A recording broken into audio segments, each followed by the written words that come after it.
Present time में reselling business बहुत ज़्यादा बढ़ रहा है, लेकिन आखिर रीसेलिंग क्या है, किस तरह से हम प्रोडक्ट को सेल कर सकते हैं, क्या क्या हमारी टारगेट ऑडियंस रहनी चाहिए, पेमेंट किस तरह से होता है और क्या क्या चीज़ें इसमें बहुत इम्पॉर्टेंट रोल प्ले करती हैं, उन सब के बारे में आज हम बात करेंगे। नमस्कार, मैं हूँ सृष्टि और एक बार फिर से स्वागत है आपका मेरे एक और नई वीडियो में। तो रीसेलिंग आखिरकार क्या है, किस तरह से प्रोडक्ट को सेल किया जाता है, क्या क्या चीज़ें हमें इसमें अपनानी चाहिए। तो देखिए, रीसेलिंग जो है वो मैन्युफैक्चरर से आप डायरेक्ट कांटेक्ट में रहते हैं, उसमें अपना मार्जिन ऐड करके देन फिर आप प्रोडक्ट को सेल करते हैं।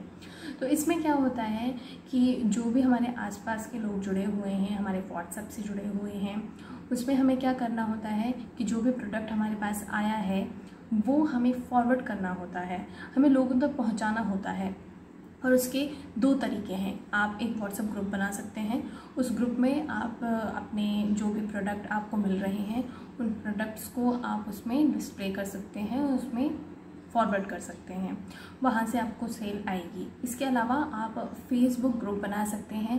फेसबुक ग्रुप बनाने के बाद भी आपको बहुत अच्छी सेल आ सकती है, बट इसमें एक बहुत इम्पॉर्टेंट जो बात आपको ध्यान में रखनी है वो ये है कि आपको ग्रुप को प्राइवेट रखना है। प्राइवेट रखने से क्या होगा, जो लोग उसमें इंटरेस्टेड हैं वही लोग उसमें रहेंगे।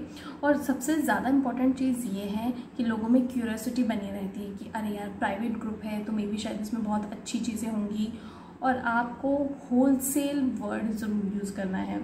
ज़्यादातर यही होता है कि जब हम होलसेल और फ्री वर्ड देखते हैं तो हमारे दिमाग में क्लिक होता है कि हाँ, यहाँ पे प्रोडक्ट अच्छा होगा या फिर हमें सस्ते में प्रोडक्ट यहाँ पर मिलेगा।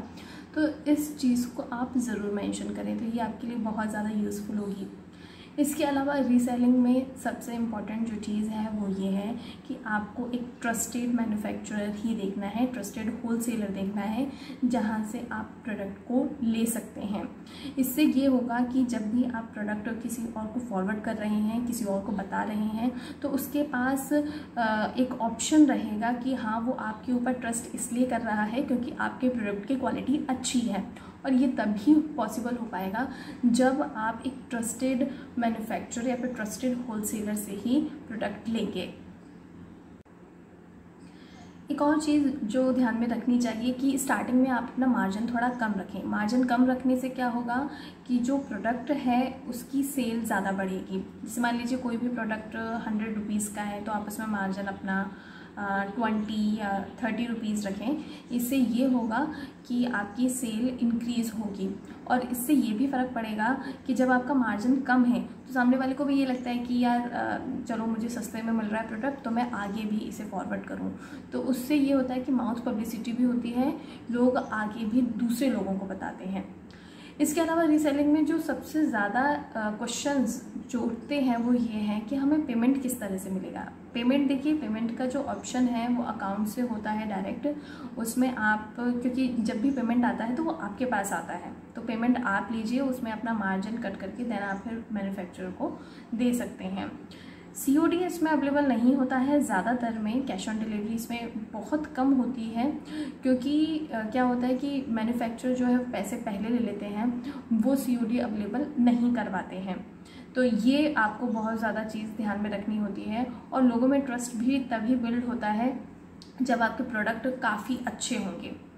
इसके अलावा आपको प्रोडक्ट बहुत यूनिक रखने होंगे। जो रेगुलर चीज़ें चल रही हैं वो तो मार्केट में भी अवेलेबल हो जाती हैं, और कई जो प्लेटफॉर्म्स बने हुए हैं ऑनलाइन वहाँ पे भी आपको मिल जाएगी।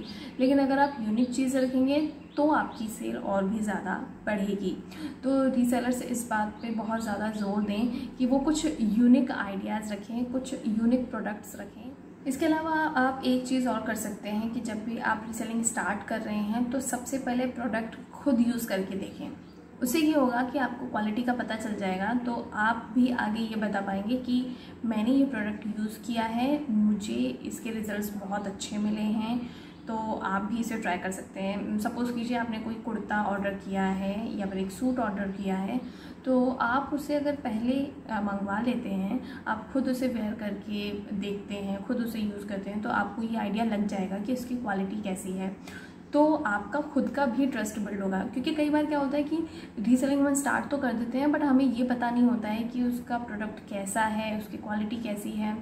क्योंकि सबसे पहले जो टारगेट ऑडियंस होती है वो हमारे आसपास की होती है, हमारे रिलेटिव्स होते हैं। अब उसमें दिक्कत ये आती है कि जब हमारा ही ट्रस्ट नहीं है किसी चीज़ पर, तो हम दूसरे को कैसे रिकमेंड करते हैं। तो इसलिए कोशिश करें कि आप उसके 1-2 प्रोडक्ट मंगा के देखें, उसके बाद ही आप दूसरों को रिकमेंड करें। उससे आपका भी ट्रस्ट बिल्डअप होगा और आप सामने वाले को भी कॉन्फिडेंस से बता पाएंगे कि हाँ, ये जो प्रोडक्ट है वो काफ़ी अच्छा है और आप इनसे ऑर्डर कर सकते हैं। तो आपको ये बहुत ही अच्छी डील रहेगी। रीसेलिंग में एक और जो चीज़ है जो मुझे एक्सपीरियंस हुई है वो ये है कि जो भी प्रोडक्ट आप देख रहे हैं वो ज़्यादा महंगा ना हो जी। अगर मान लीजिए आप 1000 रुपीज़ से ज़्यादा या फिर 2000 रुपीज़ से ज़्यादा कोई भी प्रोडक्ट देख रहे हैं तो उसमें सेल होने के चांसेस थोड़े क्या कम हो जाते हैं। देखिए, सपोज़ कीजिए आपने कोई भी एक प्रोडक्ट जो किसी और अदर ऑनलाइन प्लेटफॉर्म पे सस्ता मिल रहा है, अगर आप उसे महंगे में देंगे तो वो आपसे क्यों खरीदेंगे। तो इसलिए ज़रूरी ये है कि आप प्रोडक्ट का जो टारगेट है, प्रोडक्ट भी आपको टारगेट करने पड़ेंगे कि आपको कौन से प्रोडक्ट चूज़ करने हैं। उसमें स्पेसिफिक प्रोडक्ट्स को ही आप आगे फॉरवर्ड करें जिसका प्राइस रेंज काफ़ी कम है, क्योंकि आपको भी उसमें मार्जिन निकालना है। जब प्रोडक्ट की प्राइस ही बहुत ज़्यादा होगी तो आप उसमें मार्जिन कैसे निकालेंगे। तो ये भी बहुत ज़्यादा एक इम्पॉर्टेंट चीज़ है।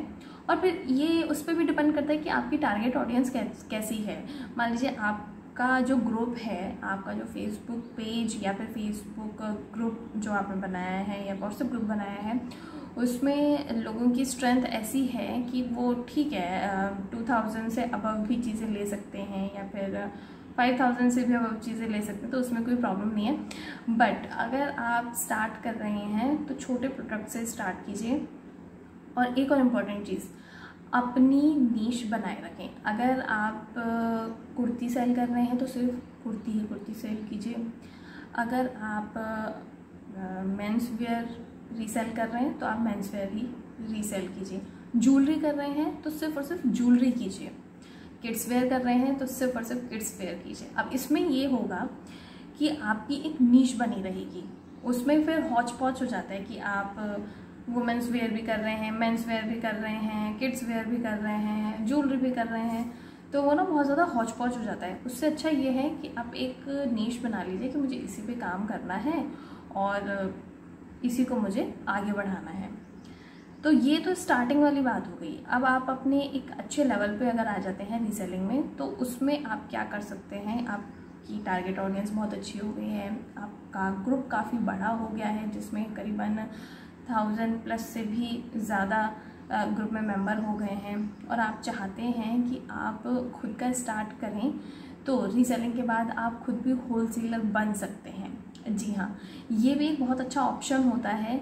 रीसेलिंग एक अच्छे लेवल पे जाने के बाद आप होलसेलर बन सकते हैं, और उसमें ये होगा कि आप डायरेक्ट प्रोडक्ट को कस्टमर तक पहुंचाएंगे। बट ये एक बहुत बड़े लेवल की बात हो गई। बट अगर आप स्टार्ट कर रहे हैं तो ज़रूर शुरू कीजिए। अभी इस पेंडेमिक में जो रीसेलिंग बिज़नेस है वो बहुत ज़्यादा बूम कर रहा है, तो आप भी अपना रीसेलिंग बिज़नेस स्टार्ट कर सकते हैं। अभी तक अगर आपने मेरा चैनल सब्सक्राइब नहीं किया है तो प्लीज़ डू सब्सक्राइब इसी तरह के और वीडियोस देखने के लिए। Thank you for watching.